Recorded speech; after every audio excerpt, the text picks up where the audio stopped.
Hey guys, welcome to the Golden Nuggets podcast. My name is Nazreen, and as usual, Ame, the main host of the show. So today, another day, another podcast episode, and we have a special guest. Today's special guest gonna talk about something innovative, health, and ever evolving world in the F&B manufacturing space. So I'm joined by someone who stands at the intersection of product development, nutrition regulation, and entrepreneurial action. Let's welcome Lim Yerson.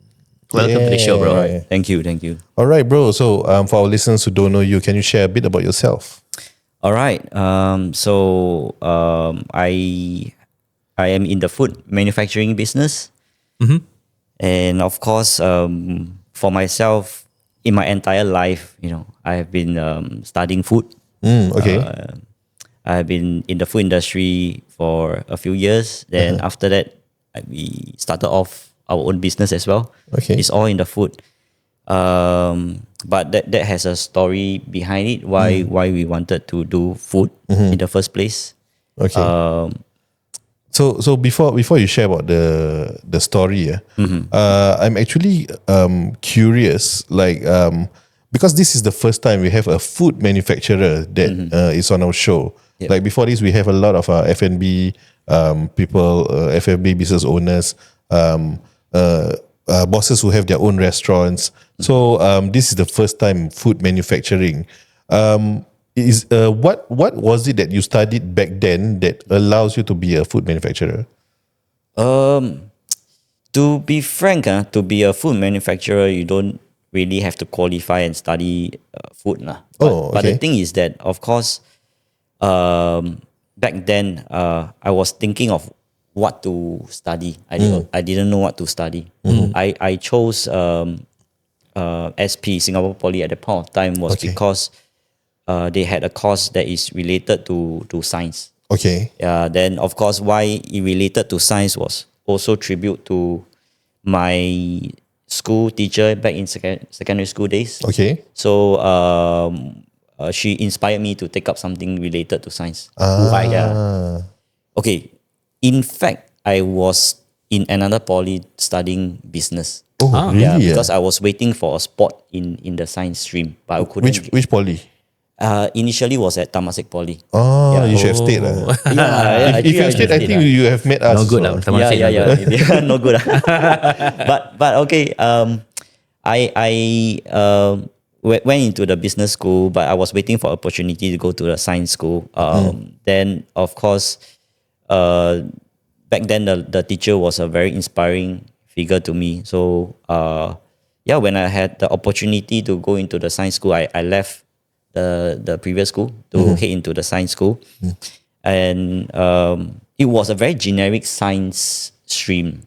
It was like chemical process technology or something like this. Okay. So in the first year, you are supposed to study like chemistry, the basics, fundamentals, the boring stuff lah. Okay. So after that, during the second year, you are allowed to choose like the specialty. Then of course, there's a few options that we can choose, but I chose food is because food sounds more palatable, and it's what we need to eat every day. Yeah. So at the end of the day, I chose food. Yeah, and food is not the easiest to get into lah. So I thought challenging myself to get into that. Then I got it. Okay. Yeah. Why do you say it's challenging? The test. Actually, when you're about to choose your options, there is always the group of people around you to say that, okay, this is the most hardest to head into. Then another one is the easiest to head into. Okay. Yeah, so I'm not too sure about the generation now, but at that point of time, I somehow knew about some of this. I see. Yeah. So I didn't want to go to the easiest one. Yeah, why? Challenge, Like- because nice one. you didn't know what to do right at that point of time. So we wanted to go something that can challenge ourselves. In engineering, the most challenging, specialty that we can choose is aerospace. Oh, Yeah. And interestingly, my cohort of, I think, about 2,000 to 3,000 students in the engineering course, yep. those who are still in engineering today are those in aerospace. Oh, okay. Yeah, the rest all, even like for me, I studied networking and programming, but then I'm no longer there. But aerospace, I think back then was a trend. Yeah. There was a trend. Yeah. Oh, I just remembered because during our first year, we also went to industrial site visit. Oh. So we went to visit food factory and another factory in Jurong doing polymer. So I Okay. was thinking that whether that for polymer, whether that would be my future Oh. path I want to go to, I don't think so. Yeah, at that it point of will time. be boring lah. Jurong Island. Then, yeah, my army was there. I was doing my reservice there as well. So I know the environment there exactly well. I mean, it pays, according to what I heard, they pay very well over there. Oh, really? Yeah. But the air condition is not Yes, as good. So, I mean, it depends on what you really prefer. That's why West Side people are always a bit weird. One. Oh, I don't know about that. They said the air smells different, you know. all these things. But it's kind of true, right? Because it's Yeah. very industrial, right? It is. But of course, Jurong Island is still some way off the main island. Yeah. It's like a causeway, right? You need to pass. Yes. So I guess the Singapore government should be very cautious about that. If let's say the air is really bad, then probably no one should stay there. This one of course. I really have no idea, but this is what I think. Yeah, that's why those still in the mainland are those like the food factories and all, right? Food factories are unique in a way that government in Singapore is a bit differing from Malaysia. Malaysia, anywhere you can do food. You can do catering, you can do manufacturing, Okay. But Singapore government, they try to segmentize, meaning that there's only a few allocated areas that they are allowed to do food manufacturing. So they will allocate like maybe GTC, Bedok Food City, Sinoco Food Hub, along Corporation Drive, Quality Road, there's also a lot of huge companies. So these are the few pockets of areas. So you don't see food manufacturing suddenly appearing on the CBD area. Of course. I think there's a few reasons.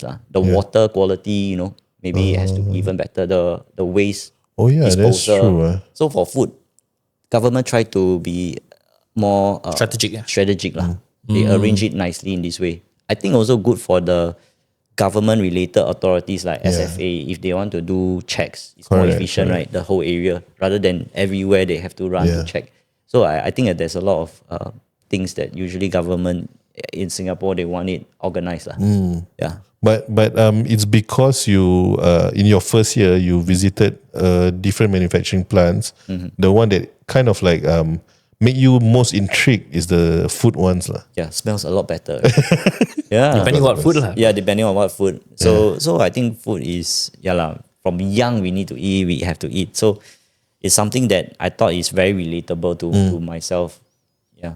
Can you paint for us a picture on what it looks like in a food manufacturing plant? I think most of us may be thinking like those like factory kind. You just push one button and then the machine goes to. Yeah. So when we were younger, when the industrial visits that we had, it was I think Gardenia or Yakult, I can't remember. So Yakult itself, it's a Japanese company. The manufacturing plant is top notch. It is true. You if you were to visit their plant, you have to stand behind the glass walls.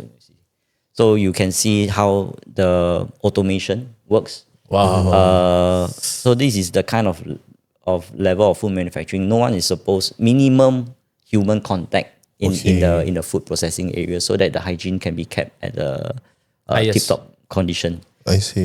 For Gardenia as well, the big blender mixing of flour to the doughing and everything. So it's a very different skill at the point of time when I was looking at it. And it's so I mean nowadays it's more machines rather than humans. It depends. I think for it's a totally different kind of business. If let's say you were talking about doing it for the FMCG supermarket, if you want to export it overseas, the products, definitely you need to have a proper manufacturing facility. Then of course, if you're talking about manpower, handcraft kind, there is still a lot of that I would name it maybe more towards F&B businesses rather than the food manufacturing. So you still see people doing the kueh and everything, right? Some of them they are still using hands. So it's a different kind of target audiences altogether. I see. Interesting, because I am thinking of actually creating, fabricating a machine for my home-based business, but I thought it is like gonna be an overkill. So if you were to create machines or build an SOP around selling something, a product, it's considered manufacturing already. It's not F&B. Yeah. So maybe you can help us define the difference. Yes. Okay, interesting. So if you are doing it at home, it is still considered a home-based business. Okay. So if the home-based business you are doing for by right can do for takeaways. But of course nowadays you see a lot of people dining in Ground floor ground coffee. floor, landed Yeah. house. Wow, very nice Yeah. seatings and everything. Is okay. But if your coffee or your pastry or whatever you do, right, you start to want to sell to other cafes, like a B2B transaction, then that is where a food manufacturing facility is needed. Yeah, because there needs to be proper traceability and everything, right? Transactions, all Yeah, this. Okay. correct. So for that B2B purposes, you need to have a proper plant. I Then a see. proper manufacturing plant is, you need to have the proper SFA, food manufacturing license. And of course, if you are serving halal food, you need to have the halal cert as Halal well. cert. Because halal cert certifies the plant. Okay. The whole plant. Yeah, the whole plant. Oh. Yeah. So for us, the halal certification certifies our product as well. So every product that we launch, we need to add on onto the halal certificate. Oh, you need to add on some more. Yeah, need to add on if you not launch new products. So even though your plant is already halal certified, when you launch a product, Yes. that one also must apply for. Must apply. Wow. Oh, not automatic one. Always make a lot of Mine money. is under product scheme. Oh, okay. Yeah, so we need to add on. So they have to check whether the new products, the artwork, that means your labeling, it has to be in compliance. Yeah. And of course, the ingredients that you use have to have the proper halal cert as well. Yeah. So all these are the compliances that the manufacturers have to go through Yeah. to ensure the quality, the safety of the product. Yeah, because when you start to supply to B2B, Yeah. you are supplying in scale. Yeah, correct. But home-based business is really a B2C. smaller scale. Yeah, a smaller scale of operations. Okay. So we backtrack to your background, your journey.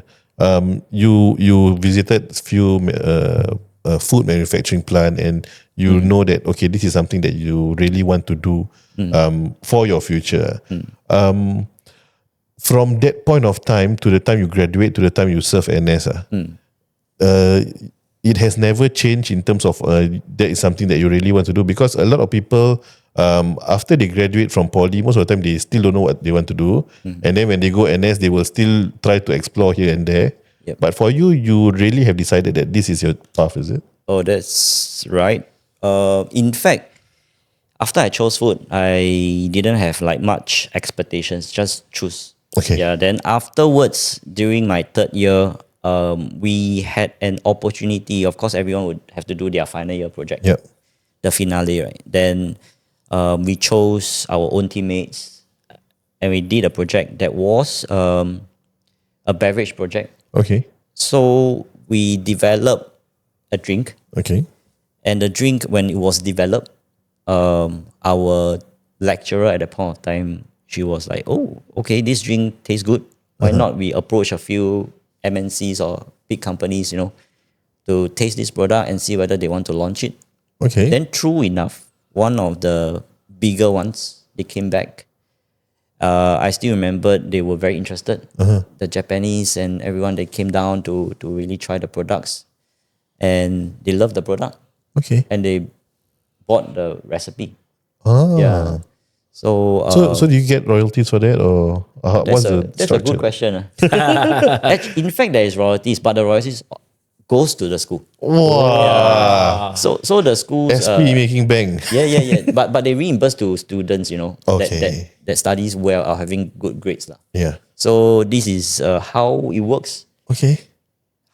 Hence, at the point of time, it was a taste of success lah, because at the point of time we were young, Yeah. we appear on newspaper Yeah. and everything. Then I told we had a discussion within our teammates. Then we said that why not when we grow up, let's do our own. Yeah. Yeah, because we are young, innovative. We dare to try new things, and we know how roughly it works to create a good drink. Why not? After going through army, let's continue our studies and let's see how it goes after that. But we really kept our promise. So today, one of the co-founders that I'm with, he is my Group mate. project mate. How many years ago? Wow, that was like 15, 16 years ago. Nice. Yeah. So we, in fact, in army we were in the same camp also. Oh, okay. Yeah. Wow. So can bounce Coincidence, ideas. Yeah, coincidence. So we have been, and we are still in good relationship. That is something that I treasure a lot. So this co-founder of yours, you know him longer than your wife, or you know your wife longer? Longer than my wife. Definitely. Okay. Yeah. So it's we know each other inside out, but it's amazing thinking back this journey and how we managed to be able to work together in such a peaceful manner for such a long time. I think incredible. But got a bit of friction once in a while lah. I think Very rare. the thing about the both of us is that we do things Know each other too well objectively. already. Yeah. Okay. So we don't really have like little politics. I think nothing sort of this kind. We are quite objective. We go for our aim, our targets. And if let's say any one of us disagree, we just talk it out nicely and we move on with solutions. That's about it. Lesson to be learned, guys. Keep your promise. Yeah. Because people say promise are meant to be broken, right? But sometimes I think it needs a bit of luck. Because at the point of time when we were so young, we didn't really thought of so far away. Yeah. Yeah. We just go around, just try our best and sometimes it works. I think timing and luck is very important. But of course, finding the right friends is also very important. Because during the project, you remember there was 3 of us. Yeah. But only the 2 of us work together. Because sometimes some people, in terms of business, you cannot work with that person, then it doesn't work. Yeah. Yeah. So it really Always, depends, right? Yeah. True. True. Because my final year project, one of them also basically gone from the face of the earth, I believe. Yes. But the other one is like we are still very close friends until today. Yeah. That's something that we should treasure because it's hard to find such friends. Yeah. But just now you mentioned something interesting. You mentioned that your lecturer asked you guys to pitch to MNCs, right? Like, did your lecturer arrange the meetings, or do you guys have to search for your own MNC? And is that actually the best way when you start a beverage company? At that point of time, it was our lecturer who connected to them because those MNCs usually they are huge companies, so you need someone to know them. So our lecturer was senior enough to know few important people in these companies. Okay. But if we were to cold call them, maybe it wouldn't be as effective. But what we do at the point as students, I still remember very clearly is that we didn't have like Google search or everything. So when we search for suppliers, we have to go through yellow page. Yeah. So one by one we call. Yeah. Cold call. Yeah, cold call. Yeah. Then some of them they ignore you. No choice. Yeah. But we just have to move on. Then we try to find the suitable suppliers. Hence, at the point of time, we learned about need to be persistent. But if I were to be born in the AI generation right now, it's going to be so much easier lah. Yeah. But anyway, that was back then. Then What year was that? Which year? 2009, 2008 like that, right? Yeah, I think 7 or 8. 2007 or 2008. Yeah. Okay. But but is that the best way for a brand new beverage company to immediately go to a MNC to be bought out, or like do you think if you had the knowledge that you have now, would you have grown the brand further, the company further before you actually go to the MNC? Actually, this is another deep topic, man. Because doing beverage, as a manufactured products, I think recently, I think you guys must know Prime. Yeah. their strategy is very different, but they made it somehow, Yeah, it's a billion-dollar company Yeah, it's a already. billion-dollar company, but wow, it might reach a saturation point. Yeah. But how the resources that they need to build up, they require such a huge celebrity to anchor the brand. yeah. So the visibility and the branding is always there. So as a new brand, to come out with a beverage, ready to drink beverage to be out in the market, you need to compete with big brands like Pokka, Coca-Cola, Yost, F&N. F&N. Oh, because you are fighting for the same shelf space. Yeah. So I think even Shark Tank, there's some angels, they actually said something like this. If you want to be there in the beverage shelf, right, it's the hardest thing to do, man. You need to be really, really, really special. And you need The refrigerated beverage shelf is the most difficult. correct. And the shelf, ambient shelf, no matter what, the ready to drink shelf, yeah, that is really, really the toughest. So if we are talking about as a new entrepreneur wanting to compete in that space, I think you will need to work with some MNCs lah. Okay. Yeah, that might be a easier way, but it's still tough lah. Yeah, it's still tough. It's still tough. Okay. But do you think it requires a lot of capital to start off a beverage company nowadays? Need Really? Yeah. really, really, really. Because if you want to have even a slot in the supermarket space, you need to pay. But if they don't plan to go retail, just Direct. direct, yeah. Direct is very possible, but of course direct. I'm not too sure, but you have to see what kind of scale you want to build to lah. Yeah, because direct is also limited, right? So It's not scalable. yeah, because for beverage, when you need to do a proper ready to drink shelf stable drink, right? You will. Okay, let's put it in a way. If you want to do the ready to drink bottled drinks, it's a long shelf life. You yeah. need a super high MOQ. Correct. You need a huge investment, down payment or everything to get the first stock. So that if you were to do direct sales, is going to be slow. And the costing that you get from OEM is going to be high. So if you want to compete, you have to sell even higher. I So see. with such a high price kind of drink, right, your target size might be more niche. Yeah. But if let's say you were to say that, okay, another way of doing this is like doing small scale from home, you serve to direct customers, you have a few loyal customers, I think that's fine. But it's a totally two different ball games. Right. Yeah. So if you want to do a beverage business, you have to be clear that which direction you want to head to. I see. Yeah. Yeah. Oh, quite interesting. Yeah. Because I mean, like Prime itself.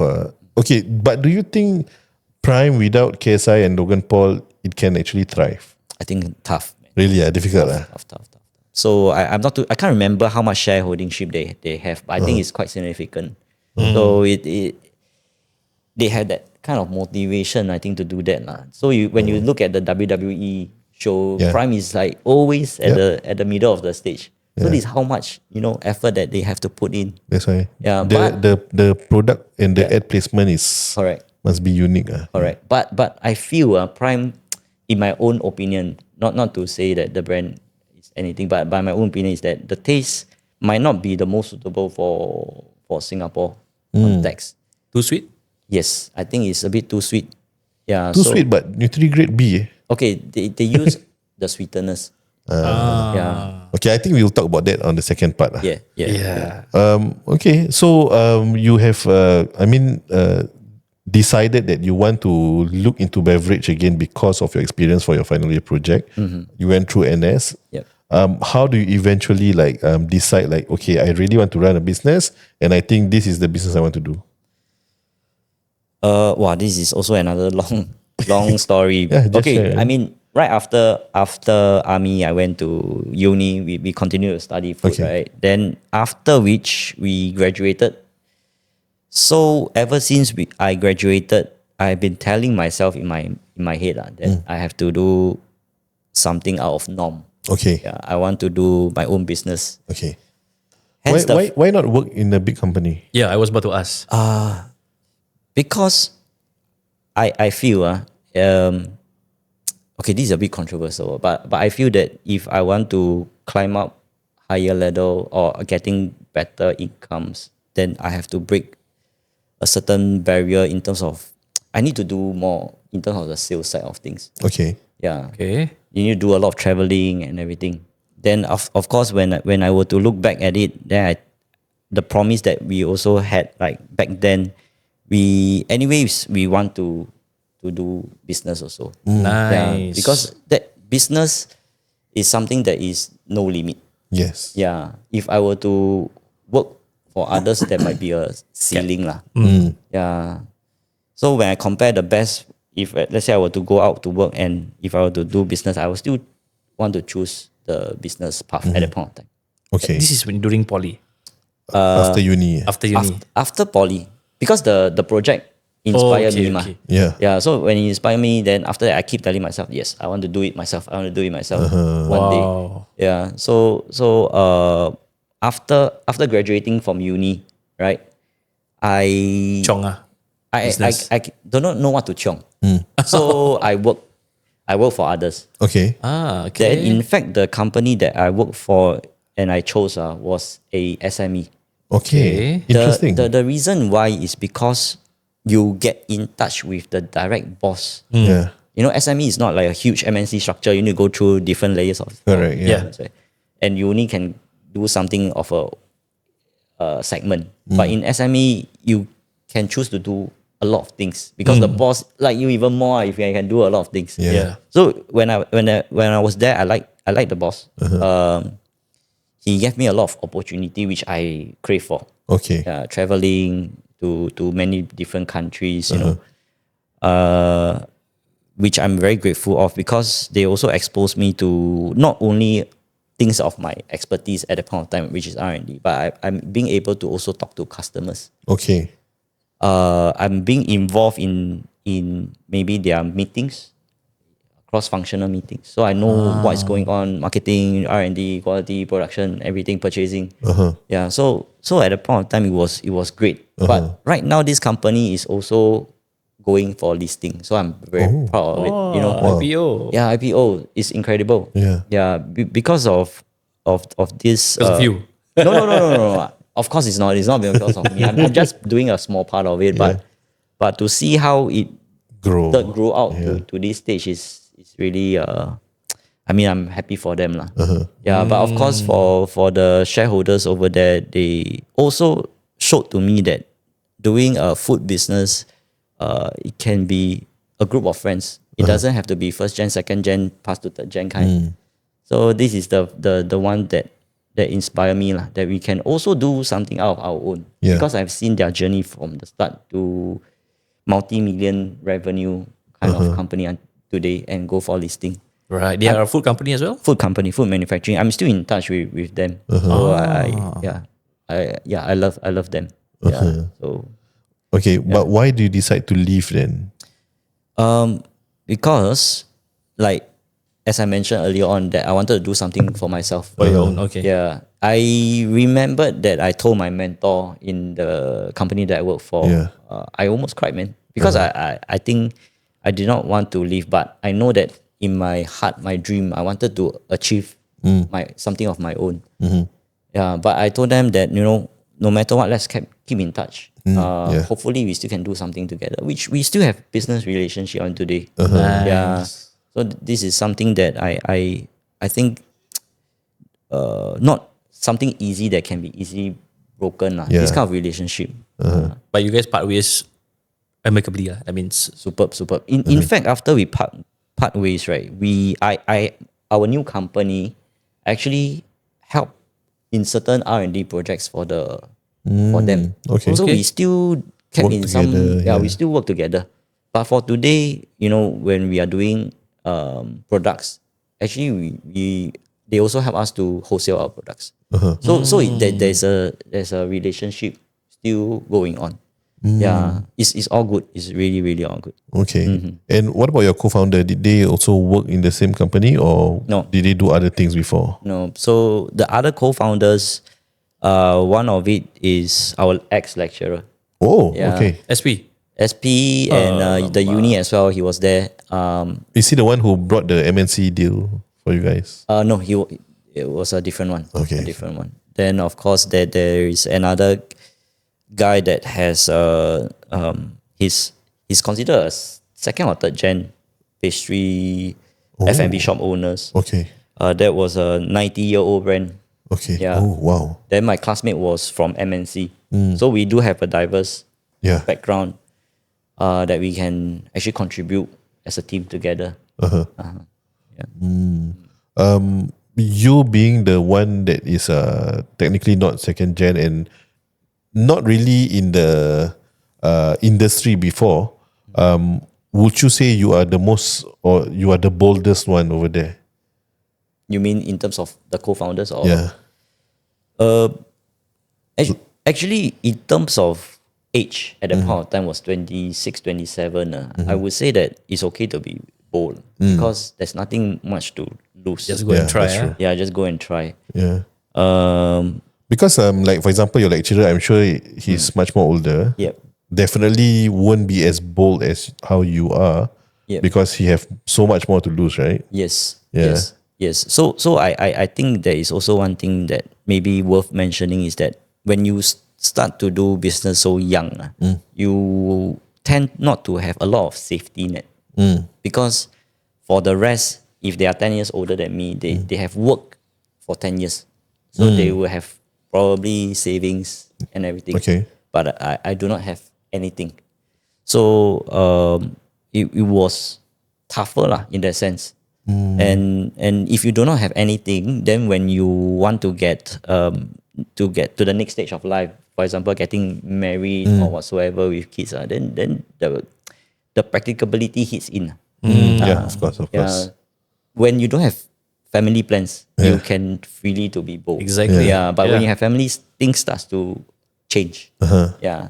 You need to have bread on the table to feed your family. But I'm curious, like, have there ever been a point of time at that point of time when you want to make certain bold decisions, but then your partners don't want to, and how do you guys overcome the whole, or how do you guys navigate the conversation? I think when it was initial stage, I think there wasn't much of resistance because for my other co-founders, they are 12 years senior our age. Hence, most of the discussions and everything they can tend to lead. Yeah, so it wasn't that having a drastic decision that it tears us apart. But today we are still together. So Wow. yeah, after 11 years we are still together. Same team.